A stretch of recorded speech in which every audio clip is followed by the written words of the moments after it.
আহারে আমার ছোট্ট সোনা মেয়েটা, গরমকালে ফল না খেয়ে মুখটা পুরো শুকিয়ে গেছে। দাঁড়া মা, তুই কলেজে যাচ্ছিস তো, আমি তোর জন্য ভালো ভালো ফল কেটে টিফিন বক্সে ভরে দিচ্ছি, তারপর তুই কলেজে নিয়ে যাবি, কারণ তোর বৌদি তোকে টিফিন দেবে না। ঠিক আছে মা, তাড়াতাড়ি তুমি ফল কেটে দাও, কারণ আমার আজকে প্র্যাকটিক্যাল পরীক্ষা আছে, তাই দেরি হয়ে যাচ্ছে, আমি কিন্তু বেশিক্ষণ দাঁড়াতে পারবো না। এই শুনে বিমলা দেবী ফ্রিজ থেকে আম, জাম, লিচু, মুসাম্বি, শসা ইত্যাদি বের করে সুন্দর করে কেটে তার মেয়ের জন্য টিফিন বক্সে ভরে দেয়। কিন্তু সে ভুলে যায় যে তার বৌমা চাঁদনিও সেই বাড়িতেই থাকে, অর্থাৎ শাশুড়ি মা কিন্তু নিজের বৌমার জন্য কোনোদিনও ফল কেটে দেয় না। ফল কাটা হয়ে গেলে প্রিয়া সেই ফল নিয়ে কলেজে চলে যায়, আর চাঁদনি তখনই ডাইনিং টেবিলের সামনে আসে। সে দেখে যে ডাইনিং টেবিলের উপর এক গাদা ফলের খোসা পড়ে আছে। বাবা, সাত সকালে এত ফলের খোসা টেবিলের উপর পড়ে আছে, দেখি তো ফ্রিজটা খুলে একবার। কালকে প্রীতম আমার জন্য অনেক ভালো ভালো ফল নিয়ে এসেছিল, আমি একটাও খেতে পাইনি, আজকে একটু ব্রেকফাস্টে ফল খাবো। এই বলে চাঁদনি হাত মুখ পরিষ্কার করে ফ্রিজ খুলে দেখে যে ফ্রিজের মধ্যে একটাও ফল নেই, বরঞ্চ ফলের ক্রেট একেবারে ফাঁকা হয়ে পড়ে আছে।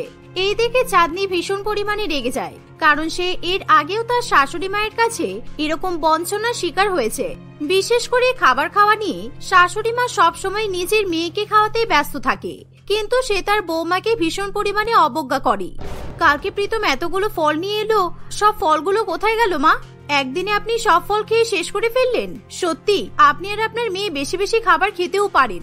আমার বড় একটু আমার জন্য ফল নিয়ে এসেছে, আমি যে ফল খাবো তার কোনো জো নেই, তার আগে আপনার মেয়ে আর আপনি মিলে শেষ করে দিয়েছেন। ফালতু কথা বলবে না, এক সংসারে থাকতে গিয়ে আমার আর তোমার কি গো? আমার মেয়ে সকালবেলা ঘুম থেকে উঠে কলেজে যাচ্ছিল, তাই আমি ফল কেটে ওকে টিফিনে ভরে দিয়েছি, তাতে আহামরি কি ক্ষতি করেছি? ওর দাদার টাকার ফল খেয়েছে, আর ওই ফলের উপর তোমার কি নাম লেখা ছিল? আপনি ভালো করেছেন, আপনি আপনার মেয়েকে ফল কেটে টিফিনে দিয়েছেন, কিন্তু আপনি তো আমার জন্য ফল কেটে একটু রাখতে পারতেন, তাহলে আমিও একটু ফল খেতে পারতাম। আমার আর এসব ভালো লাগে না। তুমি সামান্য 100-200 টাকার ফল নিয়ে সকালবেলা আমার সঙ্গে ঝগড়া করছো? এই সকাল হয়েছে আর তুমি শুরু হয়েছো। তুমি কিন্তু এখনো পর্যন্ত আমাকে চা করে দাওনি, তার কোনো খেয়াল নেই। আর তোমার যদি এতই ফল খেতে ইচ্ছে হয়, দেখো টেবিলের উপর অনেক ফলের খোসা পড়ে আছে, সেগুলো চিবিয়ে চিবিয়ে খেয়ে নাও। এই বলে বিমলা দেবী নিজের ঘরে চলে যায়, আর চাঁদনি তার শাশুড়ি মায়ের এরকম কথায় ভীষণ পরিমাণে চটে যায়, তাই সে নিজের জন্য চা করে খেতে বসে পড়ে। কিন্তু সে তার শাশুড়ি মাকে এক কাপ চা করেও দেয় না। আর এভাবেই সারাদিন শাশুড়ি মা, ননদ এবং বৌমার মধ্যে খাওয়া দাওয়া নিয়ে ঝগড়া লেগেই থাকে। এভাবেই দেখতে দেখতে কিছুদিন কাটে। একদিন, বৌমা আজকে তোমাকে রান্নাঘরে গিয়ে সবার জন্য রান্না করতে হবে না, কারণ আমি সোশ্যাল মিডিয়াতে একটা নতুন ডিশ রান্না করা শিখেছি, আর আমি সবার জন্য আজকে সেই ডিশটাই রান্না করব, মটন পোলাও। আর আমার মেয়েও পোলাও খেতে ভীষণ পছন্দ করে, তার মধ্যে যদি একটু মটনের পিস পায় তাহলে তো আর কোনো কথাই হবে না। বাবা, আজকে আমার সৌভাগ্য দেখছি যে আপনি রান্নাঘরে গিয়ে রান্না করবেন বলছেন, তাও আবার সবার জন্য। যাক, আমাকে আর রান্না করার ঝামেলা আজকে পোহাতে হবে না, আমি বরঞ্চ বাড়ির কাজগুলো সেরে ফেলি, তারপর দুপুরবেলা আরাম করে বসে সবার সঙ্গে মটন পোলাও খাবো। এই শুনে বিমলা দেবী রান্নাঘরে গিয়ে সবার জন্য ভালো করে মটন পোলাও রান্না করতে শুরু করে দেয়, আর অন্যদিকে বাড়ির বৌমা সারা বাড়ির কাজ করতে থাকে। আর সেদিন যেহেতু রবিবার ছিল, তাই প্রিয়া শুধুমাত্র নিজের রূপচর্চা এবং শরীর চর্চা নিয়েই ব্যস্ত থাকে। প্রিয়া যেহেতু বাড়ির মেয়ে, তাই তার মা তাকে বাড়ির কোনো কাজই করতে দেয় না। এভাবেই দেখতে দেখতে কিছুক্ষণ কাটে, আর দুপুরবেলা সবাই স্নান করে খেতে আসে। এই নে প্রীতম, তোর থালায় আমি মটন পোলাও বেড়ে দিয়েছি, আর তার সাথে প্রিয়া এই নে, আমি তোকেও বেশি বেশি করে মটন পোলাও দিয়েছি। এবার আমি নিজের পাতেও মটন পোলাও নিয়ে নিই, তারপর তিনজনে একসঙ্গে খাবো। বিমলা দেবীর এমন কথা শুনে চাঁদনি ভীষণ পরিমাণে অবাক হয়, কারণ তার শাশুড়ি মা সবাইকে খেতে দিলেও তাকে কিছু খাবার খেতে দেয় না। আর এই দেখে প্রীতমেরও ভীষণ পরিমাণে লজ্জা লাগে, তাই প্রীতম তার বউয়ের সামনে কিছুতেই মটন পোলাও খেতে চায় না। আর এরকম ঘটনা দেখে চাঁদনি মনে মনে ভীষণ অসন্তুষ্ট হয়। এর ফলে তাদের মধ্যে খাওয়া দাওয়া নিয়ে আবার ঝগড়া শুরু হয়ে যায়। এই কিরকম ব্যাপার শাশুড়ি মা, আপনি রবিবারে দুপুরবেলা আপনার ছেলেকে খেতে দিলেন, আপনার আদুরে মেয়েকে খেতে দিলেন, আর আমাকে মটন পোলাও দিলেন না কেন? আপনারা সবাই মটন পোলাও খাবেন আর আমি বসে বসে দেখবো নাকি? আপনি আমাকে সকালবেলা রান্নাঘরে গিয়ে রান্নাও করতে দিলেন না, বললেন আপনি সবার জন্য রান্না করবেন, তাহলে আমার খাবার কোথায় গেল? আর হাড়ির দিকে তাকিয়ে তো মনে হচ্ছে আপনি আমার জন্য মটন পোলাও রান্নাই করেননি, কারণ আপনারা তিনজনে খেলেই কিন্তু পোলাও শেষ হয়ে যাবে। তোমার জন্য আবার মটন পোলাও রান্না করতে হবে নাকি? আমি তো বুঝতে পারিনি বৌমা। কারণ তোমার মনে আছে আগের দিন তুমি মটন রান্না করেছিলে, কিন্তু সেই মটন তুমি নিজেই খেতে পারোনি বলছিলে। তোমার নাকি খেতে ভালো লাগছিল না, ঝাল হয়েছিল। তাই আমি ভাবলাম তুমি যদি আবার ঝালের চোটে মটন পোলাও খেতে না পারো, সেই জন্য তোমার জন্য আমি আর মটন পোলাও রান্না করে নষ্ট করিনি, বুঝলে? এই বলে বিমলা দেবী এবং তার মেয়ে মটন পোলাও খেয়ে নেয়। কিন্তু প্রীতম কিছুতেই সেই মটন পোলাও খেতে পারে না। কিন্তু এখানেই ঝামেলা শেষ হয় না। বিমলা দেবী তার বৌমাকে আবার খাবার খাওয়া নিয়ে খোঁটা দিতে শুরু করে। কালকে রাত্রিবেলা ডাল ভাত রান্না করে ফ্রিজে রাখা আছে, তুমি ফ্রিজ থেকে সেই বাসি খাবার নিয়ে গরম করে খেয়ে নাও, দেখবে তাহলে তোমার পেট একদম ভর্তি হয়ে যাবে। আর বাপের বাড়িতে তুমি তো সবসময় ডাল ভাত খেয়েই মানুষ হয়েছো, তোমার পেটে এমনিতেও মটন সহ্য হবে না। হ্যাঁ মা, তুমি একদম ঠিকই বলেছো। আর জানো মা, তুমি আমাকে ভালো মন্দ খেতে দিলে বৌদি কেমন লোভনীয় দৃষ্টিতে আমার খাবারের দিকে তাকিয়ে থাকে। ওই জন্য মনে হয় আমার কিছু খেলেই পেট খারাপ করে, কারণ বৌদি তো আমার খাবারে নজর দেয়। না রে মা, তুই একদম চিন্তা করিস না, তুই তো হলি গরু আর তোর বৌদি হলো শকুন। আর একটা কথা আছে জানিস তো, শকুনের অভিশাপে কোনোদিনও গরু মরে না। তাই আমি তোকে সবসময় বেশি বেশি খেতে দেবো, তাতে তোর বৌদি খাবারে নজর দিক না, কোনো ক্ষতি হবে না। এভাবে মা এবং মেয়ের মটন পোলাও খাওয়া হয়ে গেলে তারা হাত ধুয়ে টেবিল ছেড়ে উঠে চলে যায়। অন্যদিকে চাঁদনি কাঁদতে কাঁদতে নিজের ঘরে চলে যায়। আর প্রীতম তখন মটন পোলাও নিয়ে চাঁদনির কাছে যায়, কিন্তু চাঁদনি কিছুতেই সেই খাবার খেতে চায় না, কারণ সে ভীষণ পরিমাণে অপমানিত বোধ করে। প্লিজ চাঁদনি, জেদ করো না, তুমি আমার ভাগের মটন পোলাও খেয়ে নাও, আমি আর তুমি ভাগাভাগি করে খেয়ে নেবো। কেননা মা তো আমাকে অনেক বেশি বেশি খেতে দিয়েছে, তুমি আমার থেকে খেয়ে নাও, কোনো অসুবিধা হবে না। তুমি কি পাগল প্রীতম? তুমি বুঝতে পারছো না তোমার মায়ের হাতে রান্না আমি খেতে চাইছি না। আর যে শাশুড়ি মা বৌমাকে এরকম খোঁটা দেয় আর নিজের মেয়েকে বেশি বেশি করে খাবার খাওয়ায়, কিন্তু বৌমাকে খেতে দেয় না, তার হাতে রান্না আমি খেতে চাই না। তুমি বকবক করো না তো, না হলে কিন্তু আমি খাবার ছুঁড়ে ফেলে দেবো। এভাবে চাঁদনি কিছুতেই তার শাশুড়ি মায়ের হাতে রান্না করা খাবার খেতে চায় না, বরঞ্চ সে নিজের জন্য সিদ্ধ ভাত রান্না করে মাখন দিয়ে ডিম সিদ্ধ দিয়ে খেয়ে নেয়। আর এভাবেই দেখতে দেখতে কিছুদিন কাটে। একদিন বিমলা দেবীর এক আত্মীয় স্বপ্না দেবী তাদের বাড়িতে অনেক অনেক মিষ্টি নিয়ে তাদের সঙ্গে দেখা করতে আসে, আর তারা সবাই মিলে বসে অনেক গল্প করে। সেই সময় চাঁদনি মিষ্টির বাক্স খুলে দেখে যে তার মধ্যে বেশ বড় বড় গোলাপজাম রাখা আছে। স্বপ্না কাকিমা, আপনি আমাদের জন্য গোলাপ জামুন এনেছেন? উফ, আমার এই গরম গরম গোলাপ জামুন দেখে ভীষণ লোভ হচ্ছে। আমি আপনাকে প্লেটে কয়েকটা গোলাপ জাম দিয়ে দিই, আর তারপর গোলাপ জামগুলো ফ্রিজে রেখে ঠান্ডা করে খাবো। হ্যাঁ বৌমা, বিয়ের পর যখন প্রথমেই বাড়িতে এসেছিলাম তখন আমি দেখেছিলাম তোমার বাড়ি থেকে অনেক অনেক গোলাপজাম পাঠানো হয়েছিল, আর তুমি গোলাপজাম খেতে ভীষণ ভালোবাসো। তাই বিশেষত আমি তোমার জন্যই গোলাপজামগুলো নিয়ে এসেছি, কারণ তোমার বাড়িতে এলে তুমি আমাকে এত ভালো ভালো খাবার খাওয়াও, আমার এত সেবা করো, তাই তোমার জন্য পছন্দ মতো খাবার না নিয়ে এলে হয়? আরে থাক রে স্বপ্না, তুই আমার বউকে এসব কথা বলে মাথায় তুলিস না। বাইরের লোকজনকে দেখলে আমার বৌমা একেবারে ভিজে বিড়াল সেজে বসে থাকে, আর আমার মেয়ের সেবা যত্ন করতে ওর গায়ে তো একেবারে জ্বর আসে। বদমাইশ মেয়ে একটা। বিমলা দেবীর এরকম কথা শুনে স্বপ্না দেবীর ভীষণ খারাপ লাগে, কিন্তু সে কোনো কথা বলতে পারে না। অন্যদিকে চাঁদনি বিমলা দেবী এবং স্বপ্না দেবীর জন্য একটা প্লেটে বেশি বেশি করে গোলাপজাম নিয়ে এসে দেয়, কিন্তু সেখানে প্রিয়া বসে থাকে, আর চাঁদনি প্রিয়াকে গোলাপজাম খেতে দেয় না। এই দেখে প্রিয়া বলে, দেখলে কাকিমা, তুমি তোমার নতুন বৌমার খুব প্রশংসা করছিলে তো, কিন্তু দেখো তোমাকে আর মাকে গোলাপজাম খেতে দিল, কিন্তু সামনে যে আমিও বসে আছি আমাকে কিন্তু গোলাপজাম দিল না। আমাকে যে কেন এত হিংসা করে বৌদি কি জানি। দেখো প্রিয়া, তুমি কিন্তু গোলাপজাম খেতে ভালোবাসো না, সেই জন্য আমি তোমাকে গোলাপজাম দিইনি। কারণ বিয়ের পর আমি যখন বাপের বাড়ি থেকে গোলাপজাম নিয়ে এসেছিলাম তখন তো তোমার মা তোমাকে জোর করে গোলাপজাম ঠুসিয়েছিল, যাতে আমি একটাও গোলাপজাম খেতে না পারি। আর তারপর সেই গোলাপজাম খাওয়ার পর তোমার কিন্তু শরীর খারাপ করেছিল।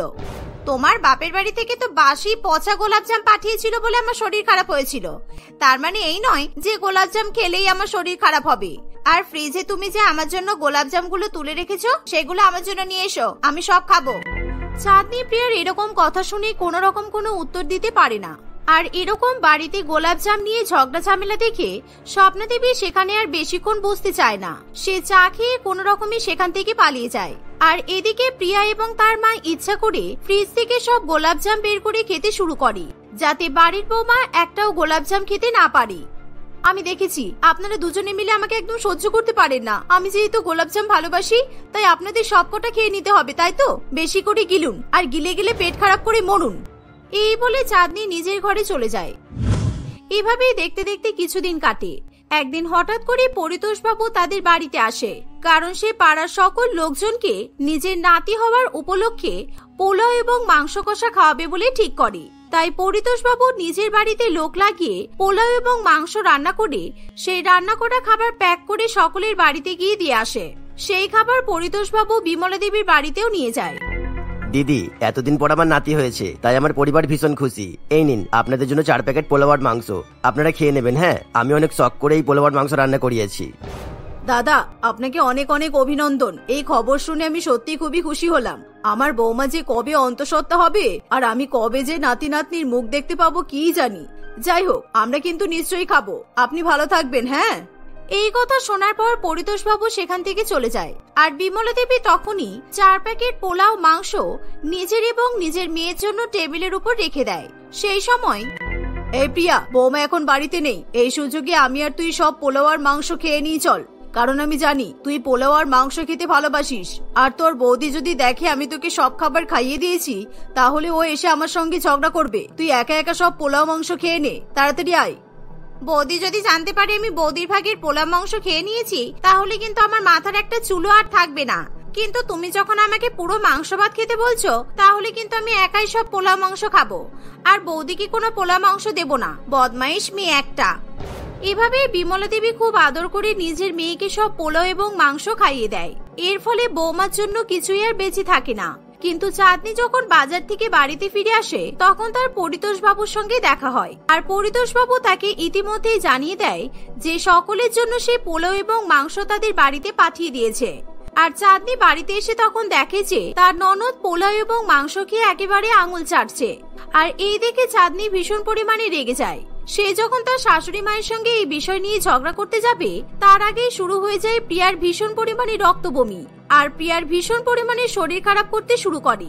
কিন্তু বাড়ির কেউ বুঝতে পারে না যে হঠাৎ করে প্রিয়ার কি হলো। কিরে প্রিয়া, তুই এরকম ভাবে পোলাও আর মাংস খাওয়ার পর রক্ত বমি করছিস কেন?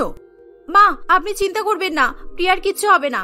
আমার মনে হয় আপনি আদর করে ওকে এত বেশি পোলাও মাংস খাইয়েছেন যে ওর পেটে সহ্য হয়নি। কিন্তু আপনি কান্নাকাটি করবেন না মা। এই বলে চাঁদনি এবং বিমলা দেবী দুজনে মিলে প্রিয়াকে সেই মুহূর্তে নার্সিং হোমে নিয়ে যায়। ডাক্তারবাবু প্রিয়াকে ইনজেকশন দিয়ে এবং ওষুধ খাইয়ে কোনো মতে সুস্থ করে তোলে। আসলে প্রিয়া যে বাটি করে পোলাও মাংস খেয়েছিল সেই বাটিতে যখন পোলাও মাংস প্যাক করা হয় তখন তার মধ্যে টিকটিকির ডিম পড়েছিল, কিন্তু পরিতোষবাবু সেটা লক্ষ্য করেনি। কিন্তু পরিতোষবাবুর রান্নার লোকেরা সেটা লক্ষ্য করেনি, সেই জন্য প্রিয়ার এরকম ভাবে শরীর খারাপ করে। আর এই ঘটনা যখন সকলের মধ্যে জানাজানি হয় তখন পরিতোষবাবু ভীষণ পরিমাণে লজ্জায় পড়ে যায়, আর তখনই সে বিমলা দেবী এবং তার পরিবারের কাছে ক্ষমা চায়। এটা আসলে আমারই ভুলের শাস্তি। আমি সবসময় আমার বৌমার থেকে আমার মেয়েকেই বেশি বেশি খাবার খাইয়ে এসেছি, আর আমার মেয়েকেই বেশি ভালোবেসেছি, কিন্তু আমি বৌমাকে সবসময় বঞ্চিত করেছি। তাই আজকে ঈশ্বর আমাকে শিক্ষা দিয়েছে, আমি আর কোনোদিনও বৌমার সঙ্গে এরকম দ্বিচারিতা ব্যবহার করব না। বৌমা, আমাকে ক্ষমা করে দাও বৌমা। সেই দিনের পর থেকে বিমলা দেবী আর কখনোই খাবার খাওয়া নিয়ে তার মেয়ে এবং বৌমার মধ্যে কোনো রকম ভেদাভেদ করে না, আর তারা সবাই মিলেমিশে সংসার করতে থাকে। সীমা তার স্বামী রতন এবং শাশুড়ি মা পিয়া দেবীর সঙ্গে বসবাস করে। সীমা অত্যন্ত সংসারী প্রকৃতির মেয়ে ছিল। সবসময় সে তার শাশুড়ি এবং বরের খেয়াল রাখত, কিন্তু তার জীবনের সমস্যা একটাই ছিল, সে ভীষণ পরিমাণে ঘুগনি খেতে ভালোবাসত। সে তার শ্বশুর বাড়িতে সবসময় ঘুগনি রান্না করে খেত। সীমা নিজেও ঘুগনি খেত আর তার শাশুড়ি এবং বরকেও ঘুগনি খাওয়াতো। সে খুবই শান্ত এবং নম্র হওয়ায় তার শাশুড়ি মা এই স্বভাবের জন্য তাকে কখনো বকাবকি করে না। এইভাবেই তাদের দিন কাটতে থাকে। একদিন সন্ধ্যাবেলা লোডশেডিং হলে পাড়ার কিছু মহিলা পিয়া দেবীর বাড়িতে আড্ডা মারতে আসে। বৌমা, যাও, রান্নাঘরে সিঙ্গারা রাখা আছে, তুমি সবার জন্য মুড়ি আর সিঙ্গারা নিয়ে এসো। শুধু মুখে গল্প করতে ভালো লাগে না, গরম গরম সিঙ্গারা খাবো মুড়ি দিয়ে আর গল্প করব। আচ্ছা মা, আমি এক্ষুনি সিঙ্গারা মুড়ি নিয়ে আসছি। এই বলে সীমা রান্নাঘরে চলে যায়। সে রান্নাঘরে গিয়ে দেখে যে সিঙ্গারাগুলো ঠান্ডা হয়ে গেছে। সিঙ্গারা গরম করতে বেশ কিছুক্ষণ সময় লেগে যাবে বলে মুড়ি দিয়ে সীমা কি নিয়ে যাবে বুঝে উঠতে পারে না। সীমার মনে পড়ে যে সে দুপুরে সকলের জন্য মটন কিমা দিয়ে ঘুগনি রান্না করেছিল। সীমা সেই মটন কিমা দিয়ে রান্না করা ঘুগনির সঙ্গে ভালো করে মুড়ি মাখে। সেই ঘুগনি মুড়ি সকলের জন্য সে নিয়ে যায়। এই নিন মা, আপনারা মুড়ি মাখা খেয়ে নিন। সিঙ্গারা ঠান্ডা হয়ে গেছে, সেই জন্য আমি অন্য একটা জিনিস দিয়ে মুড়ি মেখে নিয়ে এসেছি। সবাই খেয়ে দেখুন, দারুণ লাগবে। সীমার কথা শুনে সকলে অন্ধকারের মধ্যে লোভে পড়ে মুড়ি মাখা নিয়ে নেয়। কিছুক্ষণ পর লীলা দেবীর মুখে মটন কিমার একটা টুকরো পড়ে। ঘুগনি দিয়ে মুড়ি মাখার ফলে মুড়ি বেশ অনেকটা নরম হয়ে গিয়েছিল। এ কি বৌমা, তুমি কি দিয়ে মুড়ি মেখে এনেছো? কি বিচ্ছিরি খেতে, পুরো মুড়ি ভিজে গেছে, আর এর মধ্যে মাংস আছে নাকি? থু থু থু। হ্যাঁ কাকিমা, আমি মটন কিমার ঘুগনি দিয়ে মুড়ি মেখে এনেছি। আমি ভাবলাম আপনারা হয়তো মটন কিমা ঘুগনি মুড়ি খেতে ভালোবাসবেন। জি, আমি জন্মানোর পর থেকে কোনোদিনও মুখে মাছ মাংসের একটা কণাও তুলিনি, আর তুমি আজকে আমাকে পাঠা খাইয়ে দিলে। পিয়া দেবী নিজের বৌমার এমন কাণ্ড দেখে ভীষণ পরিমাণে রেগে যায়, কিন্তু সকলের সামনে তার বৌমা অপমানিত হবে বলে সে চুপ করে যায়। অন্যদিকে লীলা দেবী সীমা ও পিয়া দেবীকে ভীষণ পরিমাণে খারাপ খারাপ কথা শোনায়। রতনের মা, তুমি বলতেই পারতে যে তোমার বাড়ি এসে গল্প করি, সেটা তুমি পছন্দ করো না, তাহলে আমি এখানে আসতাম না। আমাকে এভাবে মাংস খাইয়ে অপমান করার কি মানে ছিল? এই চল সবাই বাড়ি চল, আর জীবনে এদের মুখ দর্শন করব না। এই বলে লীলা দেবী এবং পাড়ার বাকি মহিলারা নিজের বাড়ি চলে যায়। পিয়া দেবী তার বৌমাকে অনেক খারাপ খারাপ কথা শোনায়। তোমার কি কোনো সাধারণ জ্ঞান বলে কিচ্ছু নেই? তুমি মটন কিমার ঘুগনি দিয়ে মুড়ি মেখে নিয়ে চলে এসেছো। সিঙ্গারা যদি ঠান্ডা হয়ে যায়, তুমি এমনি তো শসা চানাচুর দিয়ে মুড়ি মেখে নিয়ে আসতে পারতে। আমি ভেবেছি ওরাও আমার মতো ঘুগনি খেতে ভালোবাসে, আর যদি মটন কিমা দিয়ে ঘুগনি তার সাথে মুড়ি পাই তাহলে আর ছাড়বে না, সেই জন্য আমি। চুপ করো, এরপর থেকে তুমি আর ঘুগনি মুড়ি বেশি খাবে না। আগে যদি বারণ করতাম তাহলে আজকে আর এই দিন দেখতে হতো না। এই বলে পিয়া দেবী সেখান থেকে চলে যায়। কিন্তু সীমা মুড়ি ঘুগনি খেতে পারবে না বলে তার মন খারাপ হয়ে যায়। সে কিছুতেই ঘুগনি মুড়ি খাওয়া ছাড়ার কথা কল্পনাও করতে পারে না। সে তার শাশুড়ির কথা অগ্রাহ্য করেই ঘুগনি বানায় এবং মুড়ি দিয়ে মেখে খেয়ে নেয়। এইভাবেই দিন কাটতে থাকে। একদিন তাদের বাড়ির পাশের ফ্ল্যাটে এক সুন্দরী মহিলা মিস সিনা ফ্ল্যাট কিনতে আসে। সীমা নতুন প্রতিবেশী এসেছে শুনে খুবই খুশি হয়। মিস সিনা পিয়া দেবীর বাড়িতে আসে। এক্সকিউজ মি, আমি কি আপনাদের বাড়িতে আসতে পারি? আসলে আমার বলতেও লজ্জা লাগছে, বাট না বলেও থাকতে পারছি না, তাই বেশি না ভেবেই চলে এলাম। মিস সিনার ছোট্ট পোশাক, স্লিম ফিগার এবং ফর্সা সুন্দরী গড়ন হওয়ায় তাকে দেখা মাত্রই রতনের মনের বরফ গলে যায়। তার মিস সিনাকে প্রথম দেখাতেই খুবই ভালো লাগে। না না ম্যাডাম, কোনো লজ্জা নেই। লজ্জা কিসের? আপনি আপনার মন খুলে কথা বলুন। আসুন না, আসুন আসুন, আগে বসুন প্লিজ। না না, ঠিক আছে। অ্যাকচুয়ালি আমার ভীষণ খিদে পেয়েছে। আজকে রাত হয়ে যাওয়ায় আমি অনলাইনেও তেমন খাবার পাচ্ছি না, তাই আপনাদের বাড়িতে যদি খাবার থাকে তাহলে খুব ভালো হয়। সীমা এই কথা শুনে খুবই খুশি হয়। সে সঙ্গে সঙ্গে রান্নাঘর থেকে ঘুগনি এবং মুড়ি নিয়ে চলে আসে। মিস সিনাকে ঘুগনি মুড়ি খেতে দেয়। মিস সিনা ঘুগনি মুড়ি দেখে অবাক হয়ে যায়। সে কিছুতেই ঘুগনি মুড়ি খেতে চায় না। আমার বউ খুব ভালো ঘুগনি বানায়, দারুণ খেতে হয়, আর মুড়ি দিয়ে মেখে খেলে তো অস্বাভাবিক স্বাদ লাগে। এত টেস্টি মুড়ি ঘুগনির কথা তো আমি ভাবতেই পারি না। মুড়ি ঘুগনি খেয়ে আমি সারা রাত ঘুমাতে পারবো না। আমার ভীষণ খিদে পেয়ে যাবে। আই এম সরি, আমি আপনাদের এত রাতে ডিস্টার্ব করলাম। রতন কোনো মতে মিস সিনার কথা শুনতে চায় না। সে তাকে ঘুগনি দিয়ে মুড়ি খাওয়ার জন্য ভীষণ জোর করতে থাকে। মিস সিনাও আর না করে থাকতে পারে না। সে ঘুগনি দিয়ে মুড়ি খেতে বাধ্য হয়। কিন্তু সিনার মুড়ি দিয়ে ঘুগনি মাখা খুব একটা খারাপ লাগে না। সে আরো বেশ ভালো করে ঘুগনি দিয়ে মুড়ি খেতে থাকে। ধীরে ধীরে তার ঘুগনি মুড়ি পছন্দীয় খাবার হয়ে ওঠে। সে প্রায় প্রত্যেক দিন সীমার হাতের ঘুগনি মুড়ি মাখা খেতে চলে আসে। একদিন রতন অফিস থেকে ফিরে তার বউকে বলে, সীমা, কি হলো বলো তো? আজ মিস সিনা ঘুগনি মুড়ি খেতে আসলো না কেন বলো তো? এতক্ষণে তো ওনার মিষ্টি হাসি, মানে উনি যা জোরে জোরে হাসেন আর গল্প করেন বাড়িতে এসে, একেবারে কান পাতা যায় না।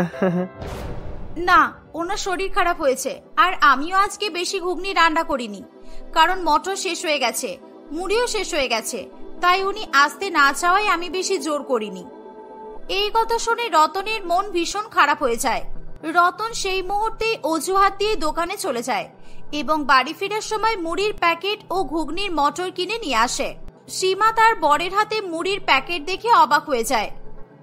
বাবা, আমি তোমাকে 1000 বার বললেও কখনো আমার জন্য মুড়ি আর ঘুগনির মটর কিনে নিয়ে আসো না, আর আজকে তোমার কি হলো? তুমি ঠিক আছো তো? না, আসলে মিস সিনার তো শরীর খারাপ, আর প্রতিবেশী হিসেবে ওনার খেয়াল রাখা মানে আমাদের সবার কর্তব্য। তাই তুমি ভালো করে ঘুগনি মুড়ি রান্না করো, আমি ওনাকে ঘুগনি মুড়ি দিয়ে মেখে খাইয়ে আসি, মানে ঘুগনি মুড়ি দিয়ে আসি। সীমার তার বরের গতিবিধি ঠিক পছন্দ হয় না। সীমা ভালো করে ঘুগনি রান্না করে, সে নিজে মুড়ি দিয়ে ঘুগনি মেখে খায় এবং বাকিটা সিনার জন্য প্যাক করে দেয়। রতন আর এক মুহূর্ত দেরি করতে চায় না, সে সঙ্গে সঙ্গে মুড়ি ঘুগনি নিয়ে সিনার ফ্ল্যাটে চলে যায়। মিস সিনা মনে মনে বুঝতেই পারে যে রতনের তার প্রতি দুর্বলতা আছে। ও, আপনি এসেছেন, আমি খুব খুশি হয়েছি। আমি ভাবলাম আমার শরীর খারাপ হয়েছে শুনে আপনি ঠিক আমার জন্য খাবার নিয়ে আসবেন, তাই আজকে আমি আর রান্না করিনি। হ্যাঁ, আমি তোমার জন্য মুড়ি আর গরম গরম ঘুগনি নিয়ে এসেছি। আমি জানি তুমি একটু শক্ত শক্ত ঘুগনি খেতে পছন্দ করো, তাই আমি সীমাকে দিয়ে তোমার জন্য শক্ত ঘুগনি রান্না করিয়েছি।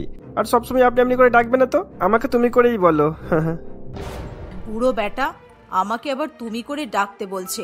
তুই আমার কাকার বয়সী রে মরণ, গা পিত্তি জ্বলে যায় চুলকানি দেখলে। অবশ্য যাই হোক, এই সুযোগে একে দিয়ে সব বাড়ির কাজ করিয়ে নি। আমার যা শরীর খারাপ, আমি তো কিছু করতেই পারছি না। সিনা বসে বসে ঘুগনি দিয়ে মুড়ি মেখে খেতে শুরু করে আর রতনকে দিয়ে বাড়ির সমস্ত কাজ করাতে থাকে। রতন সিনার কথা মতো তার সমস্ত জামা কাপড় কেচে দেয়, বিছানা পরিষ্কার করে দেয়, বাসন মেজে দেয়, এমনকি সে ঝাঁটা দিয়ে ঘর পরিষ্কার করতে থাকে। অন্যদিকে বেশ কিছুক্ষণ পার হয়ে যাওয়া সত্ত্বেও রতন না আসায় সীমার চিন্তা শুরু হয়। সে সিনার ফ্ল্যাটে চলে আসে। সেখানে এসে দেখে যে মিস সিনা পায়ের উপর পা তুলে ঘুগনি মুড়ি খাচ্ছে আর রতন তার ঘর বাড়ি পরিষ্কার করছে। রতন, এ তুমি কি করছো? এরকম চাকরের মতো ঘর মুছছো কেন? ছি, একটা মহিলার ঘরে এসে চাকর হয়ে গেলে, আর এই সিনা বসে বসে ঘুগনি মুড়ি খেয়ে যাচ্ছে। আজকে তুমি ঘরে চলো, তোমার হচ্ছে। এই বলে সীমা রাগ করে ঘরে চলে যায়। রতন তার বউয়ের রাগ দেখে খুবই ভয় পেয়ে যায়, কিন্তু সে কিছুতেই সিনাকে ছেড়ে যেতেও চায় না। রতন ঘর মোছা রেখে দিয়ে গুটি গুটি পায়ে নিজের ফ্ল্যাটে চলে যায়। সীমা তার বরকে অনেক আজে বাজে কথা শোনায়, কিন্তু রতনের মাথা থেকে কিছুতেই মিস সিনার ভূত নামতে চায় না। সে প্রায় দিনই সিনার ঘরে ঘুগনি আর মুড়ি নিয়ে চলে যায়, আর সিনা মনের আনন্দে ঘুগনি মুড়ি খায়। এইভাবে প্রায় অনেক দিন কাটে। একদিন, কি গো বৌমা, সেদিন তো আমাকে মাংস মেশানো ঘুগনি খাইয়েছিলে, নাও এবার সাজা ভোগ করো। এইসব তোমার পাপের ফল, আর সেই জন্যই তো তোমার বর ওই আইবুড়ো মেয়েটার সঙ্গে ঘুটঘুটে সব কাজ কারবার করছে। কি সব বাজে বাজে কথা বলছেন? যে বিষয়ে জানেন না সেটা নিয়ে কথা বলবেন না। আমার বর সৎ চরিত্রের মানুষ। হ্যাঁ, কত সৎ চরিত্রের তা আমরা সব ভালোই জানি। আর তুমি শাক দিয়ে মাছ ঢাকার চেষ্টা করো না, কদিন পর দেখবে তোমার বাড়িতে তুমি আর তোমার সতীন বসে একসঙ্গে ঘুগনি মুড়ি খাচ্ছ। এই বলে লীলা দেবী সেখান থেকে চলে যায়। কিন্তু সীমা সারাক্ষণ তার বর এবং সিনার পরকীয়ার কথা চিন্তা করতে থাকে। সে লীলা দেবীর বলে যাওয়া কথাগুলো অস্বীকার করতে পারে না।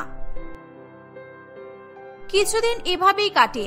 একদিন সীমা তার ভাইয়ের জন্মদিন পালন করতে তার বাপের বাড়িতে যায়, কিন্তু সীমার মুখ গম্ভীর থাকায় তার ভাই কমল সীমাকে তার মন খারাপের কারণ জিজ্ঞাসা করে। সীমা তার ভাইকে সব কথা বলে। অন্যদিকে, সিনা, ও সিনা ডার্লিং, এই দেখো আজ আমি পাড়ার মোড়ের দোকান থেকে তোমার জন্য স্পেশাল ঘুগনি বানিয়ে এনেছি। চলো আমি আর তুমি একসাথে মুড়ি ঘুগনি খাই। না বাবা, থাক, তোমার বউ আমাকে জ্যান্ত চিবিয়ে খেয়ে নেবে, আমার কোনো দরকার নেই। আরে সীমা আজকে বাড়িতে নেই, এমনকি আমার মাও নেই, তাই তো দেরি না করে তোমার কাছে চলে এলাম। আজ আমি আর তুমি অনেক গল্প করব। এই বলে সিনা এবং রতন অনেক কথা বলতে থাকে এবং তারা দুজনে একসঙ্গে ঘুগনি মুড়ি খেতে থাকে। আচ্ছা রতন, তুমি তো রোজ তোমার বউয়ের হাতের ঘুগনি খাও, আজকে আমি তোমাকে ঘুগনি রান্না করে দিয়ে মুড়ি মেখে খাওয়াবো, তারপর বলবে যে কার রান্নার স্বাদ বেশি। আর আজকে তুমি আমাকে হেল্প করবে, কেমন? এই বলে সিনা এবং রতন মনের আনন্দে ঘুগনি রান্না করতে শুরু করে দেয়। রতনও মনের আনন্দে সিনাকে হেল্প করতে থাকে। সেই সময় হঠাৎ করে সিনা রতনের মাথায় রুটি বেলার বেলুনি দিয়ে সজোরে আঘাত করে। ও মা গো, আমি মারলে কেন সিনা? আমায় তুমি মারলে কেন? এই বলে রতন অজ্ঞান হয়ে যায়। সেই সুযোগে সিনা রতনের হাত থেকে সমস্ত সোনার আংটি, গলা থেকে সোনার চেন খুলে নেয়। রতনের পকেট থেকে তার ফ্ল্যাটের চাবি নিয়ে সে দামি দামি জিনিসপত্র চুরি করে নেয় এবং সুযোগ বুঝে সেখান থেকে সে পালিয়ে যায়। কিন্তু সে পালানোর সময় সীমা এবং তার ভাই কমলের সঙ্গে ধাক্কা খায়। সিনা তাদেরকে দেখে চমকে ওঠে। এই দাঁড়াও বলছি, দাঁড়াও। কোথায় যাচ্ছ তুমি পুটলি পাটলা গুছিয়ে? এই ভাই, এই সেই নচ্ছর মেয়ে মানুষটাই ঘুগনি মুড়ি খেয়ে খেয়ে আমার সংসারে আগুন লাগিয়েছে। দিদি তুই মার ধরে, যাতে আর কখনো তোর সংসারে ঢোকার সাহস না পাই। মেরে একদম ভূত ভাগিয়ে দে। সীমা কমলের কথা শুনে মিস সিনাকে মারতে যাবে, সেই সময় সিনা পালাতে গেলেও পালাতে পারে না। আর ধস্তাধস্তিতে সিনার হাতের ব্যাগ থেকে চুরি করা মালপত্র বেরিয়ে পড়ে। সীমা তার ঘরের দামি জিনিসপত্র এবং বরের হার আংটি দেখে অবাক হয়ে যায়। এ কি, তুই এগুলো কোথা দিয়ে পেলি? তোর এত বড় সাহস যে তুই আমার ফ্ল্যাটের ভিতরে ঢুকে পড়েছিস? আজকে আমি পুলিশ কেস করবই। ঠিক সেই মুহূর্তে রতন মাথা চুলকাতে চুলকাতে নিচে নেমে আসে। নিজের বরের মাথায় চোট দেখে সীমা ভয় পেয়ে যায়। রতন সমস্ত ঘটনা সকলকে খুলে বলে। পুলিশকে ডেকে সীমা মিস সিনাকে পুলিশে ধরিয়ে দেয়। তারা ফ্ল্যাটে প্রমোটারের কাছে জানতে পারে যে মিস সিনা সেই ফ্ল্যাটে ভাড়া থাকতো, সে কোনো ফ্ল্যাটই কেনেনি। তারপর থেকে সীমা আর কখনোই ঘুগনি মুড়ি খাওয়ার কথা চিন্তাও করতো না। এভাবে সে তার পরিবারের সঙ্গে হাসি খুশি দিন কাটাতে থাকে।